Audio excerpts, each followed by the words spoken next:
Assalamualaikum warahmatullahi wabarakatuh.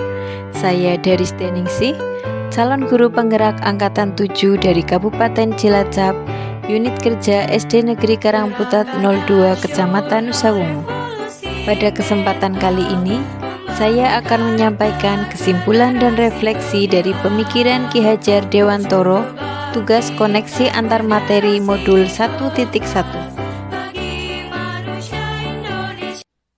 Saya akan merefleksikan diri saya ke dalam 3 pertanyaan berikut. Yang pertama, apa yang saya percaya tentang murid dan pembelajaran di kelas sebelum saya mempelajari modul 1.1? Yang kedua, apa yang berubah dari pemikiran atau perilaku saya setelah mempelajari modul ini? Yang ketiga, apa yang dapat segera saya terapkan lebih baik agar kelas saya mencerminkan pemikiran Ki Hajar Dewantoro?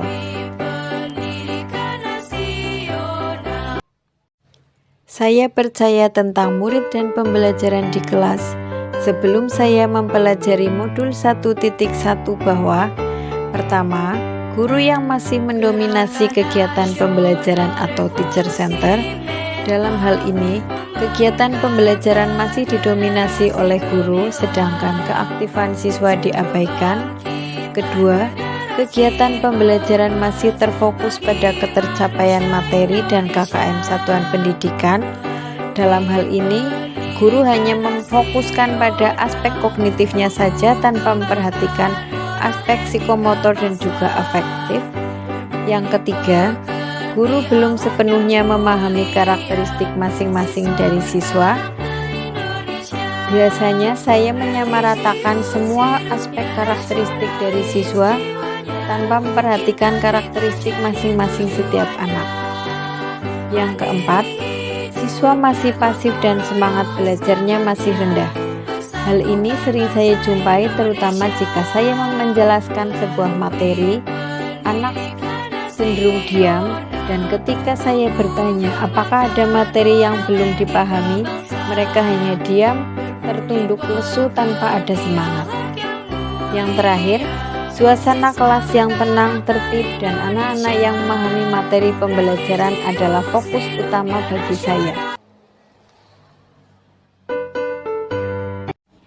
Berikut adalah gambaran suasana kegiatan belajar mengajar di kelas saya sebelum saya mempelajari modul 1.1.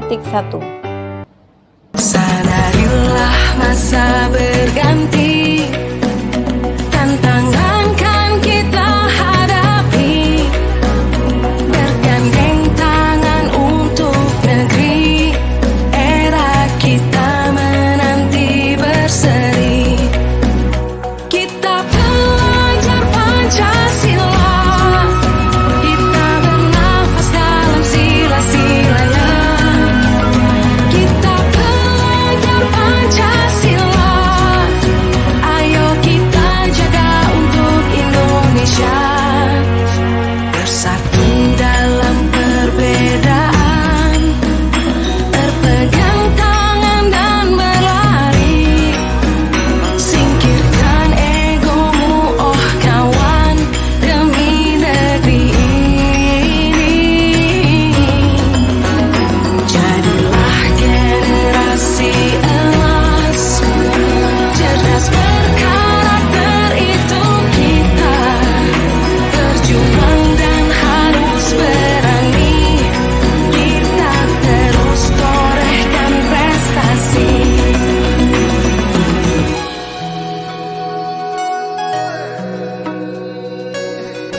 Setelah saya mempelajari modul 1.1, yang berubah dari pemikiran atau perilaku saya adalah pertama, merubah pemikiran.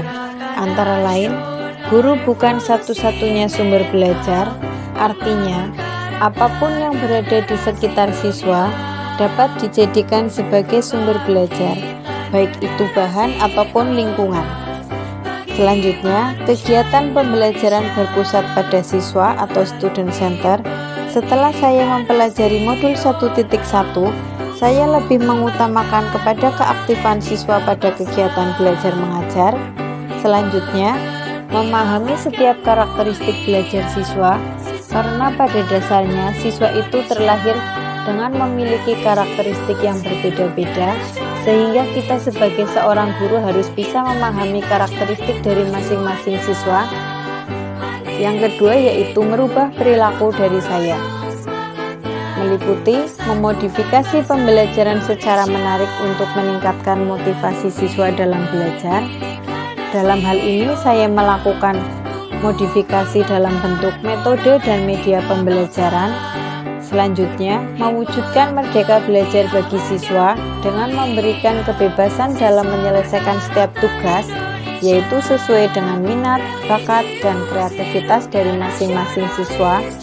Selanjutnya, saya sebagai guru lebih cermat dalam melihat bakat yang dimiliki oleh masing-masing siswa dengan melaksanakan peran kita sebagai guru, yaitu menuntun sesuai kodrat anak. Agar kelas saya mencerminkan pemikiran dari Ki Hajar Dewantoro, yang akan segera saya terapkan adalah: pertama, merancang kegiatan pembelajaran yang interaktif, menarik, dan menyenangkan dengan melibatkan siswa. Kedua, menerapkan pembelajaran berbasis kearifan lokal dan budaya setempat. Ketiga, menerapkan konsep merdeka belajar dan penerapan proyek penguatan profil pelajar Pancasila. Keempat, menerapkan pendidikan budi pekerti. Kelima, menerapkan sistem AMONG. Terakhir, mewujudkan pembelajaran yang sesuai dengan kodrat alam dan kodrat zaman dari siswa. Kesimpulan yang dapat saya sampaikan dari dasar-dasar pemikiran Ki Hajar Dewantoro diantaranya: pertama, pendidikan adalah menuntun dan mengarahkan siswa sesuai dengan bakat, minat, dan kebutuhannya. Kedua, pendidikan bukan hanya sekedar aspek kognitif saja, tetapi harus diimbangi dengan budi pekerti yang baik pula. Ketiga, pendidikan sejatinya adalah menghamba pada siswa. Demikian tadi yang dapat saya sampaikan mengenai kesimpulan dan refleksi pemikiran Ki Hajar Dewantoro. Salam dan bahagia. Wassalamualaikum warahmatullahi wabarakatuh.